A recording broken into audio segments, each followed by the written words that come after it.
Good morning, students. Good morning to all. And last day we have studied about the Hegelian theory of rent. So today also just we will remind about the Hegelian theory of rent and we will go to the next concepts. So rent is the price or reward given for the use of land or house or a machine to the owner normally. Normally, what we will think about the rent is the price or reward are given for the use of land or house or a machine to the owner. Normally, if any of the owner of any of the producers want to produce any of the goods, he must use the land or house or a machine. When he is using these factors or these land or machines, he must given to some of the given the reward to the land or house or machines. So the given some of the reward given for the use of land only is called as a rent. But in economics, so rent or economic rent refers to the part of payment made by a tenant to his landlords for the use of land only. For the purpose of cultivating the land only, we have to given the rent according to the economics. So and next we have studied the Hegelian theory of rent. So for on the basis of the Hegelian theory is the rent is given to the land and the purpose of the indestructible or the original power of the soils. So we have to taken some of the assumptions to prove this theory. First one is land differs in fertility. So on the basis of the land, it will be differs on the basis of fertility. Next, the law of diminishing returns operates. In this land, the law of diminishing returns only will be operates because when we are using the land as continuously, so the productivity of the land will be diminished. Next, rent depends upon the fertility. So most fertility land only will be getting the more rent. Next, this theory assumes perfect competitions. Perfect competitions means so everybody can easily enter into the market and it will be except from that. Next, it is based on the assumptions of long run. This theory is based on the assumptions of long period because suddenly we will not get the yield from the cultivation land. So we must consider the long term phenomenon. Next, land is used for cultivations only. Nowadays we are using the land for many purposes, but Hegelians are considered, Hegelian told us to consider to the land is only used for the cultivations. Next, land has certain original powers.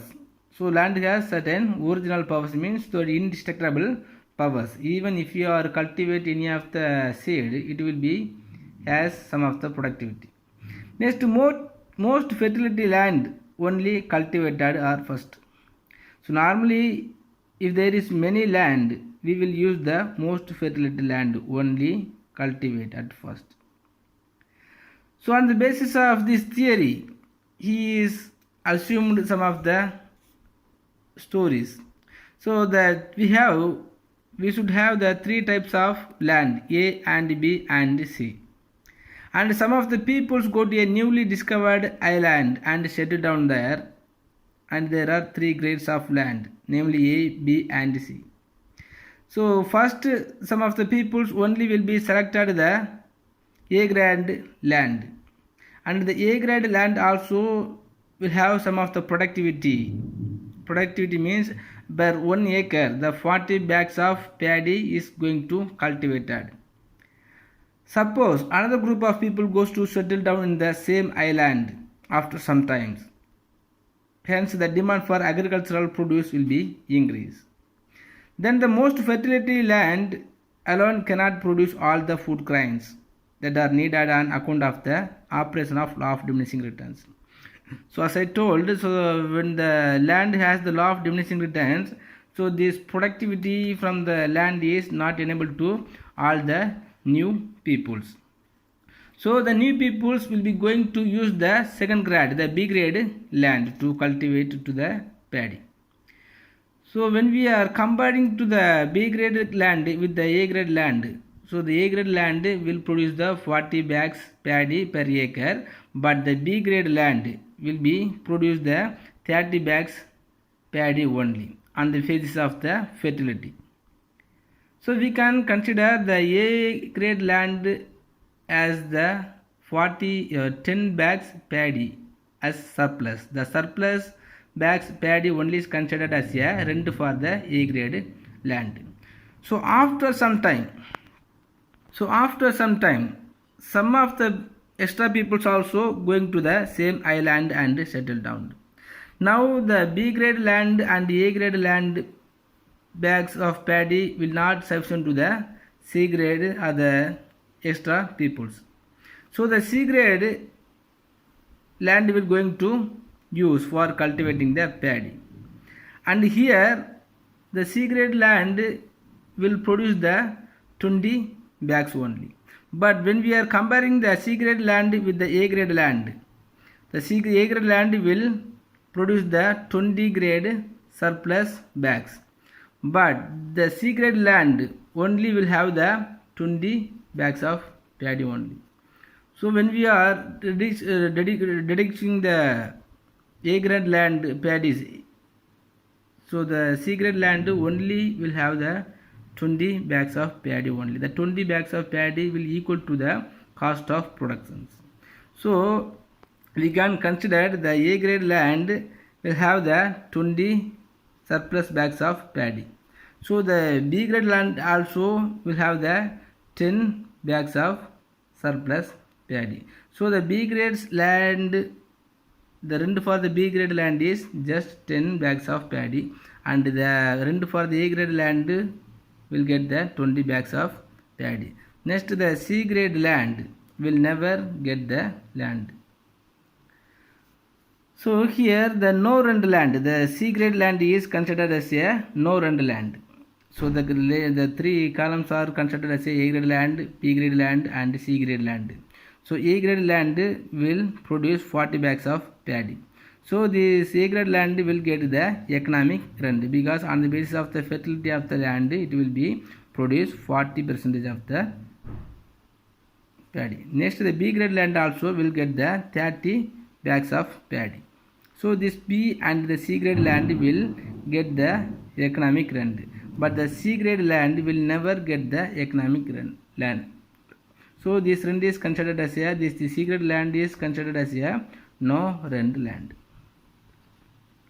Okay students, then today we will study the next concept, the quasi rent. The quasi rent is a surplus that the producer receives in the short period over variable cost from the sale of output. So the Marshall introduced the concept of quasi rent. The factors other than land, say plant, machinery or fixed supply during the short period. So except the land, the other factor of productions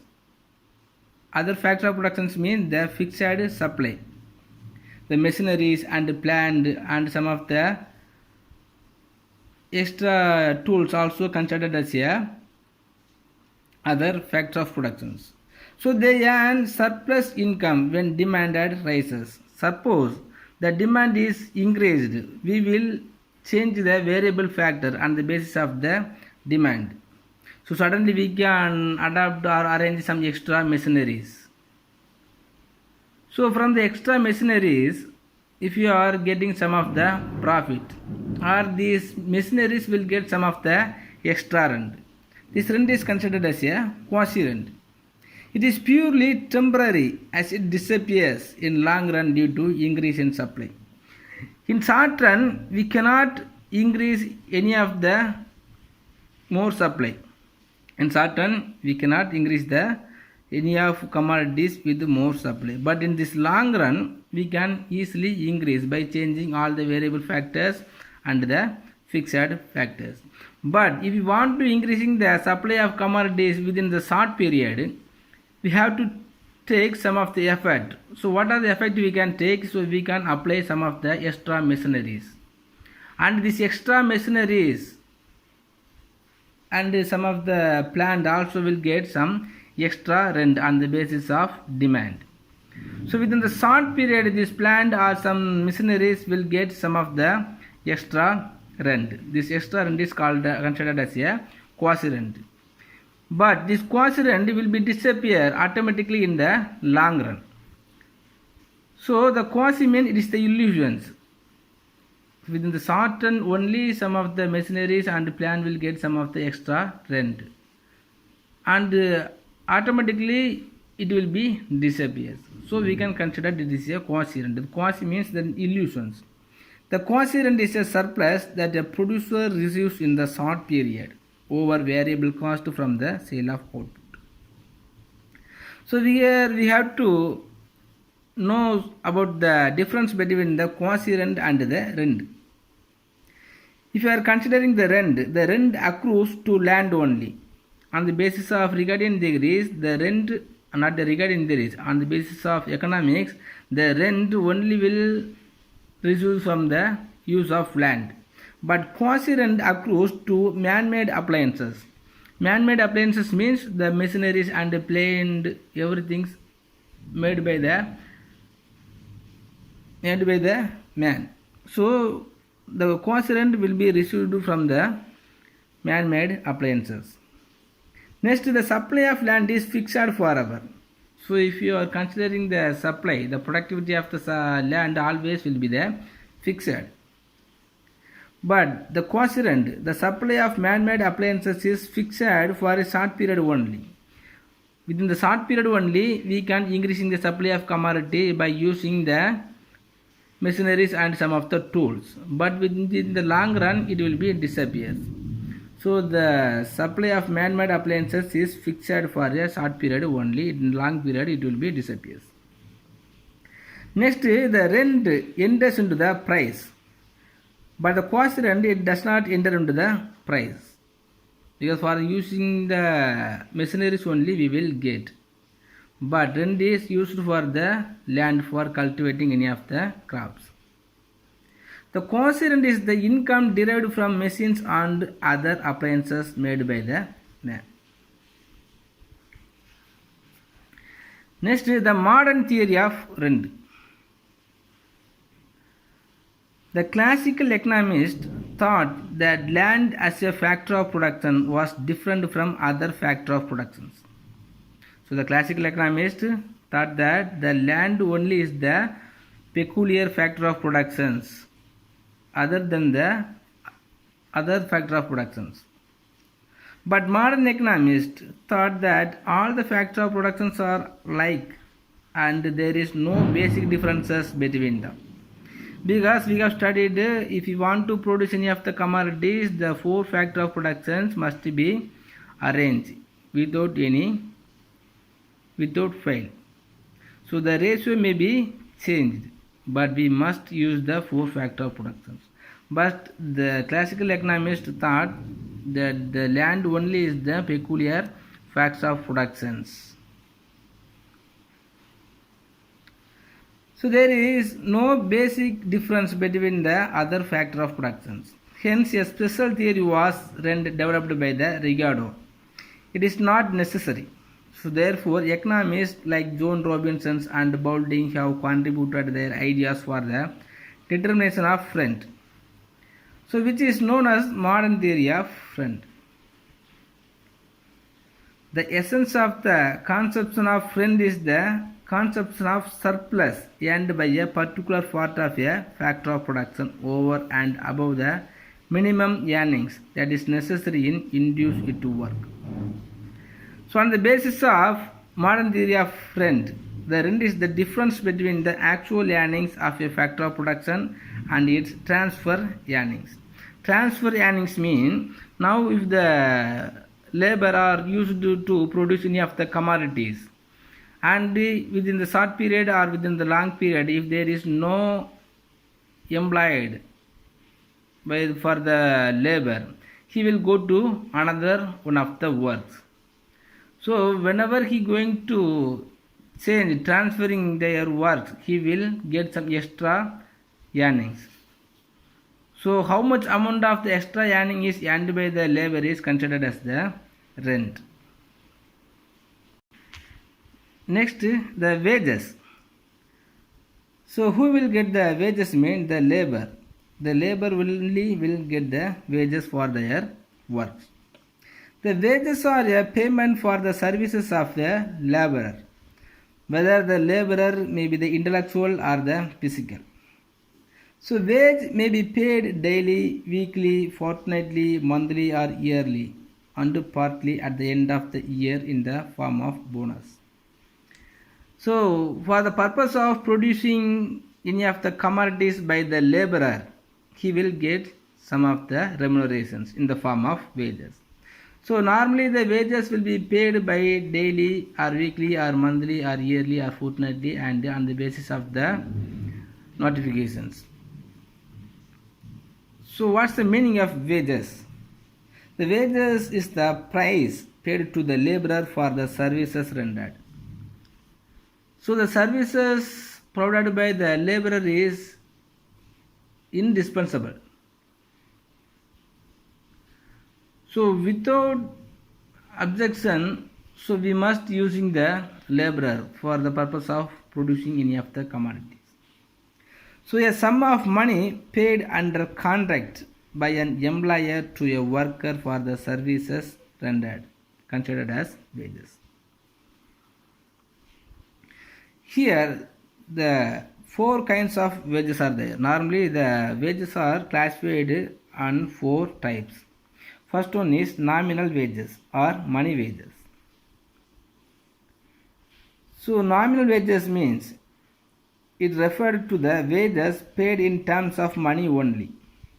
Normally if you are doing some of the work for our owner or the producers, we will get some of the remunerations in the form of money only. So without any of the other incentives.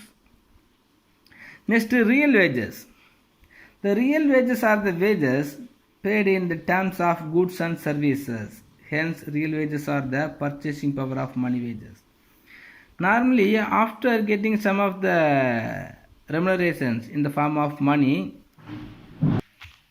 so after earning some amount of money in the form of, after earning some amount of remunerations in the form of money, we will get some of the services and some of the incentives or some of the bonus or the EPI or PF, everything will be added. So when added everything, our purchasing power will be increased.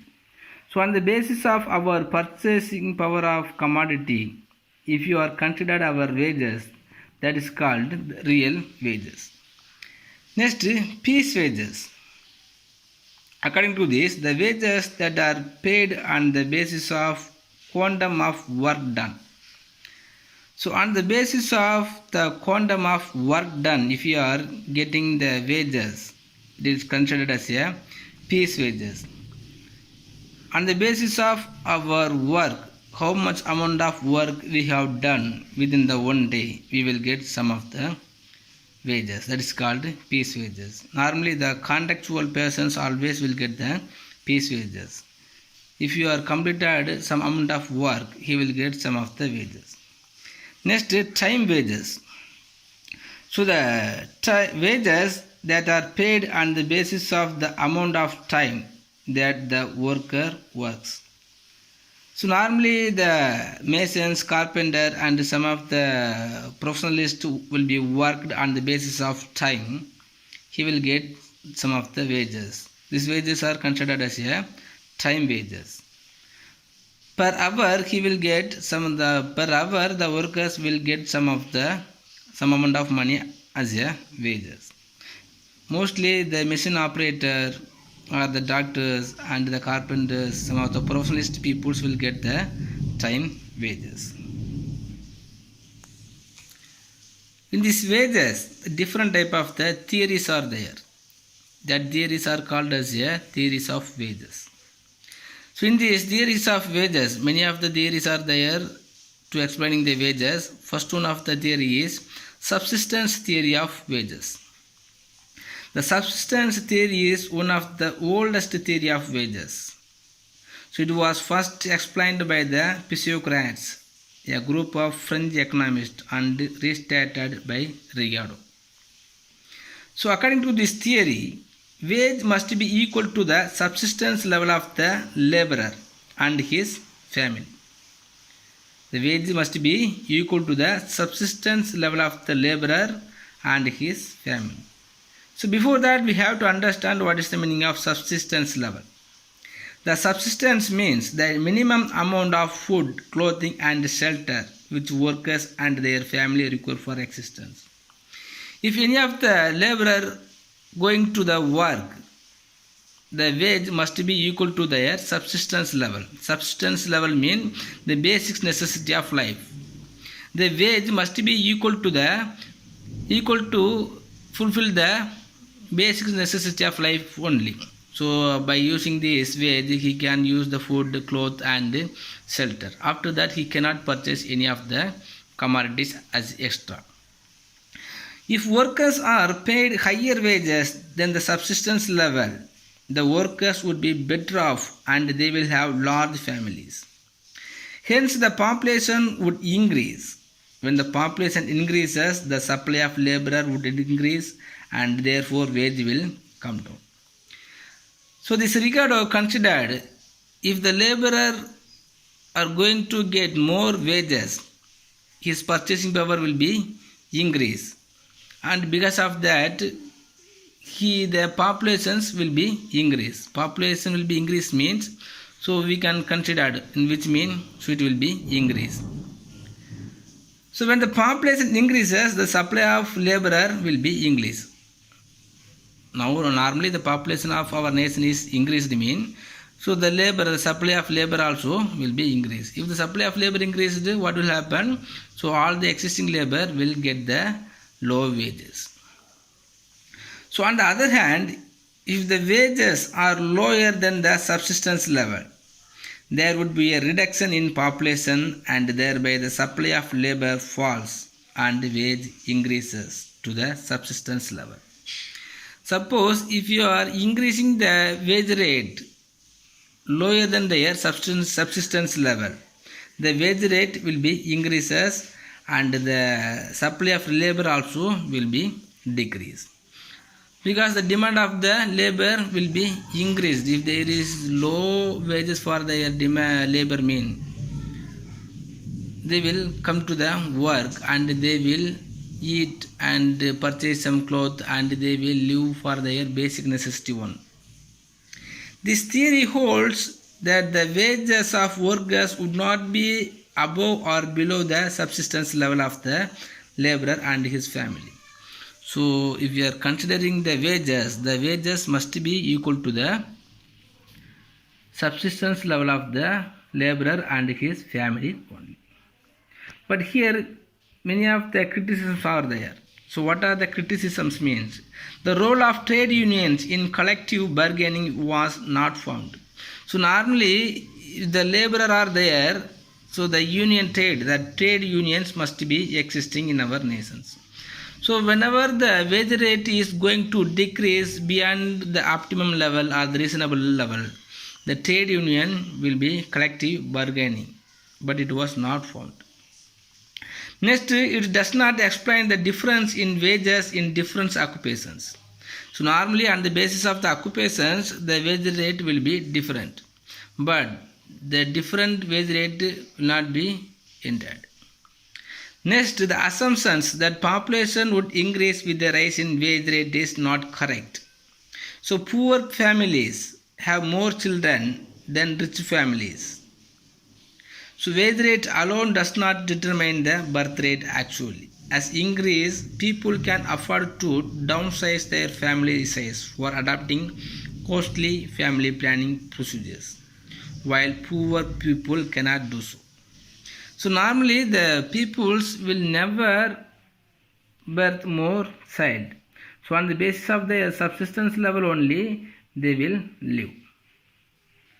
But even some of the poor families have more children than the rich families. Normally if you are considering the rich families, they will have 1 or 2 more children.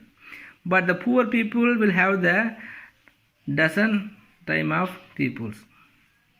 So these subsistence levels will have more criticisms.